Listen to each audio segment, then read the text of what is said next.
Alors cet été, Smartech est parti à la rencontre d'un chercheur, Laurent Guiraud. Il fait le pari de faciliter demain l'accès aux petites entreprises à la technologie quantique et à sa puissance extraordinaire de calcul. Pour cela, il a décidé de créer une société, la société Colibri TD. C'est un reportage que je vous propose de suivre, un reportage de Cécilia Sévry et Kosela Bouèche.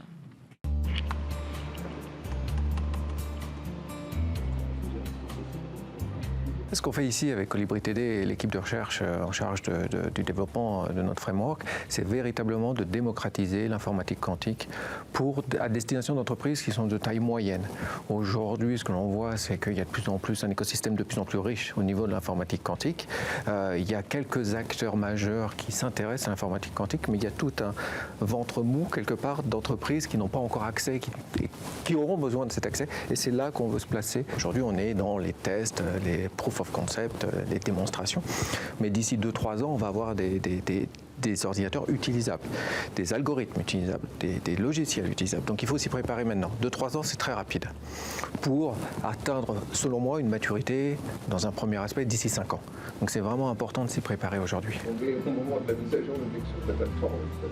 Donc ici, on travaille sur un framework, un cadre qui va permettre en fait d'accélérer les projets quantiques. On l'appelle QIC, Quantum Innovation Computing Kit.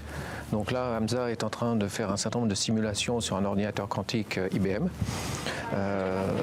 Xavier est en train de regarder un certain nombre d'articles pour affiner certains de nos modèles, puisque c'est en fait un effort assez abstrait aujourd'hui, puisqu'on travaille sur des algorithmes. Donc il y a quand même un travail très abstrait en profondeur pour analyser et passer du classique au quantique. C'est toute une analyse assez profonde qui est le challenge, en fait, qui est vraiment le défi d'aujourd'hui. En fait. C'est pour ça qu'il n'y a pas énormément de sociétés qui s'attaquent à ce problème, puisque ça demande des ressources assez penchées sur l'informatique quantique, sur le monde quantique, et ce n'est pas des ressources qui sont trouvables très facilement aujourd'hui.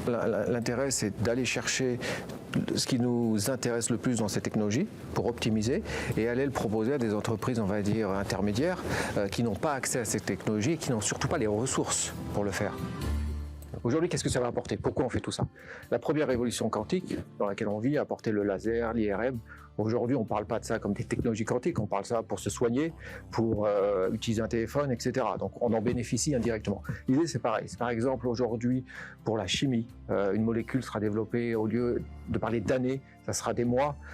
Pour l'environnement, au lieu d'avoir des engrais qui polluent parce que c'est très difficile à fabriquer, on pourra les fabriquer de façon plus efficace. Les batteries, c'est une application fondamentale. Les batteries, par exemple, aujourd'hui, une batterie, elle a une capacité, mais pouvoir faire des batteries moins chères avec de plus grandes capacités, ce serait une révolution parce que tout le monde pourra passer à l'électrique, non seulement dans les voitures, chez soi, etc. Donc, comme toute révolution, 90% des choses qui vont arriver, on ne les anticipe pas. Et c'est ça aussi qui va impacter la vie de chacun progressivement, et c'est ça qui est intéressant, parce qu'on est au tout début de cette révolution. On n'envisageait pas dans les années 70 tout ce qu'apporterait l'informatique, et aujourd'hui on n'envisage pas tout ce que pourra apporter l'informatique quantique. Donc on est vraiment là aujourd'hui.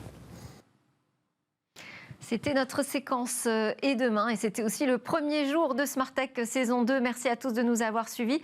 À suivre, c'est le lab où viennent pitcher les entreprises du numérique. Alors je vous retrouve moi demain avec grand plaisir. C'est en direct à 11h sur Smartech, sur Bismart pour de nouvelles découvertes et discussions sur la tech.